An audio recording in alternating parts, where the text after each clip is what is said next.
انټرفیس د سپیکر د کسب زده کړې د شپږ میاشتنی مرکز د IRC نړیوالې مرستندویه موسسې له لوري جوړ شوی چې په یاد مرکز کې د موبایل ترمیمولو زده کړه ورکول کیږي. 18 کلن لطف الله چې د کور سرپرستۍ چارې ورپغاړه دي دلته د کسب زده کولو مرکز څخه خوښ دی. د وی خونځي د اقتصادي ستونزو له امله په نیمه کې پریخي نو مړوي د کور ستونزې دلته په دې کسب زده کولو یو څه حل شوي خو زده کړې لا هم نیم کړي دي.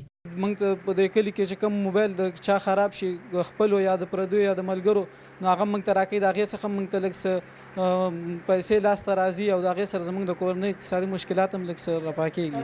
د دغه زده کوونکو په وینا هر سهار د کسب زده کولو یاد مرکز ته په پوره لیوالتیا راځي. ضیاء الرحمن چې 20 کاله عمر لري د وی د موبایل جوړونې په دې مرکز کې د زده کړو ترڅنګ هر میاشت ورته 2.5 افغانۍ ورکوي. د خبره چې د کور چاره یې پرې روانه ده.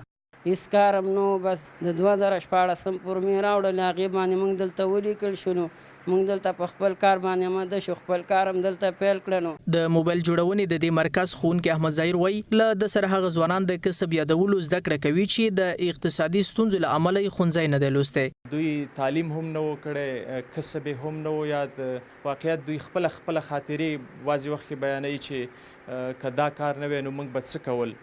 اوس الحمدلله دغه 3 میاشتې 4 میاشتې روانې دي کار روان دی.